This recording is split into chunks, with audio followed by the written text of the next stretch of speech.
ধর্ষক প্রভাসের এনকাউন্টারকে স্বাগত জানিয়ে লাড্ডু বিতরণ শ্যামনগরে।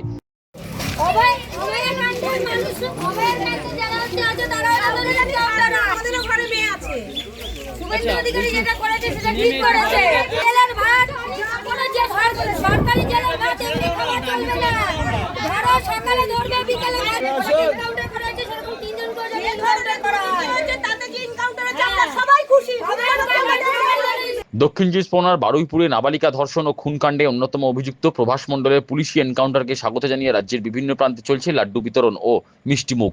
এনকাউন্টারকে স্বাগত জানিয়ে বৃহস্পতিবার শ্যামনগর বিবেকানন্দ গড়ে লাড্ডু বিলি করা হয়। সেখানকার মহিলারা দাবি করেন, বিচার নয়, এবার ধর্ষকদের শাস্তি হওয়া উচিত। এনকাউন্টার প্রসঙ্গত উত্তরপ্রদেশ স্টাইলে বাংলায় প্রথম এনকাউন্টার।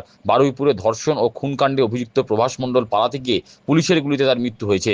এনকাউন্টারকে স্বাগত জানিয়ে শ্যামনগর বিবেকানন্দ গড়ের বাসিন্দা এক তরুণী রূপসা বিশ্বাস এদিন জানান, ঘাসফুল জামানায় নারীরা সুরক্ষিত ছিলেন না। নতুন সরকারের আমলে যাতে নারীরা সুরক্ষিত থাকেন, নারীরা যাতে সমাজে মাথা উঁচু করে চলতে পারেন, ডাবল ইঞ্জিন সরকারকে সেই ব্যবস্থা করতে হবে। তার দাবি, ধর্ষকদের শাস্তি হওয়া উচিত। এনকাউন্টার বিরোধী দলের নেতা থাকাকালীন শুভেন্দু অধিকারী কড়া বার্তাকে সমর্থন জানিয়ে রূপসা বলেন, ধর্ষকদের সকালে জমা বিকালে খরচ।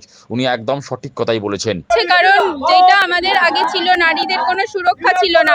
যেইভাবে দিনের পর দিন ছোট থেকে বড় থেকে একটা 12 বছরের মেয়ে, 9 বছরের মেয়ে, 8 বছরের মেয়েদের যেইভাবে ধর্ষণ করা হচ্ছিল, আমরা এরকম কোনো কিছু চাই না। আমরা চাই প্রত্যেকটা নারী যাতে সুরক্ষিতভাবে মাথা উঁচু করে চলে। আমাদের প্রাক্তন মুখ্যমন্ত্রী যেটা বলেছিল যে প্রত্যেকটি মেয়ে রাত্রি 8:30টার পর বাড়ি থেকে বেরোতে পারবে না, কিন্তু আমরা এটা চাই না। আমাদের নানার কাজ থাকে, পড়া থাকে, কলেজ থাকে, বিভিন্ন ধরনের কিছু থাকে। আমরা চাই যে প্রত্যেকটা নারী যাতে সুরক্ষিতভাবে বাড়ি ফিরতে পারে, যেখানে খুশি যখন খুশি যেতে পারে।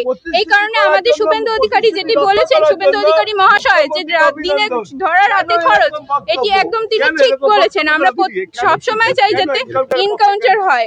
আমরা চাই যারা এরকম ধরনের কাজ করবে তাদের যেন সঙ্গে সঙ্গে ধরা হয় আর এনকাউন্টার করা হয়। আর আরো যারা রয়েছে, আরো 4 জন যারা রয়েছে, তাদেরও এরকম ভাবে ধরা হোক এবং এনকাউন্টার করা হোক। তাহলেই এই সমস্ত যারা নোংরা কাজ করছে তাদের মনের ভেতরে ভয় ঢুকবে।